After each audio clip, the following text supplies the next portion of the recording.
What's going on everyone? Welcome back to my channel, and in this video I'm going to show you how to make the most easy and delicious marinara sauce pasta. Traditionally a marinara pasta is a seafood dish, but this one is vegetarian, can easily be made vegan. Please sit back, relax and enjoy.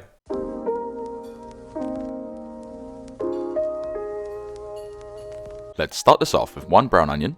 All we're going to do is slice off the end opposite the root, slice it in half through the root, and save one half for another dish. Peel off the skin, and you guessed it, save it for the stock. Now all we have to do here is dice the onion into nice small pieces.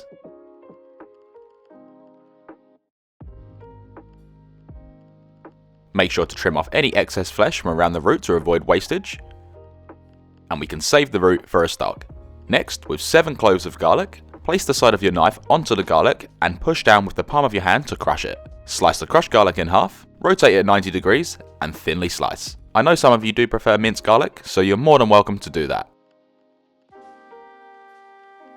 Grab yourself a mixing bowl and pour in 800 grams or 28 ounces of whole peeled tomatoes that are in their juices. Then I recommend wearing gloves, and all we want to do here is squeeze the tomatoes in our hands to break them up. It doesn't have to be super fine, just make sure that there's no big chunks, and this is going to make a really smooth sauce with so much flavour. Place a large saucepan of water onto your stovetop over a medium heat, sprinkle in 1 to 2 tablespoons of sea salt and slowly bring this to a boil. In the meantime, place a large skillet onto your stovetop over a medium heat, and once hot, pour in 2 tablespoons or 30 milliliters of olive oil, add in the diced onions, and fry these off for 3 minutes, just until they become lightly golden brown, stirring them pretty regularly just so they don't burn. After 3 minutes, add in the thinly sliced or minced garlic, whichever one you chose to do, and continue frying this off for 45 seconds, just for the garlic to start releasing its amazing flavour, but make sure it doesn't burn, so stir them around continuously. Once that's done, pour in the crushed tomatoes in their juices, being careful as it could spit up. Turn the heat up to high and give the sauce a good mix. Add in 2 teaspoons of sea salt flakes, 2 teaspoons or 20 cracks of black pepper, and 2 whole stalks of fresh basil. Stir the seasoning in, make sure the basil is covered by the sauce, and the reason that we add whole basil like this is that the basil stems have fantastic flavour, and if we were to add only the leaves, they will wilt and make our sauce not look very nice. Then what we want to do is just bring this to a boil. Now that the sauce is at a boil, give it a quick mix, reduce the heat to low, and allow it to simmer away for 15 minutes.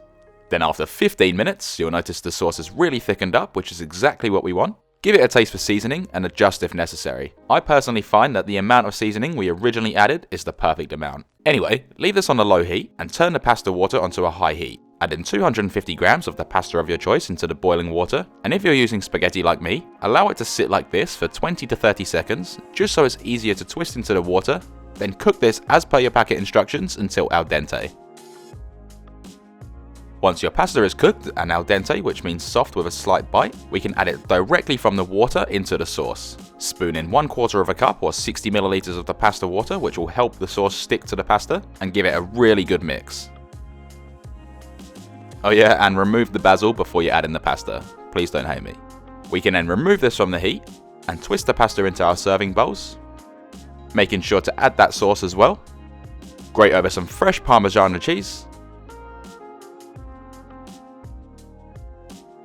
Top it with some good looking basil, and we can then dig in.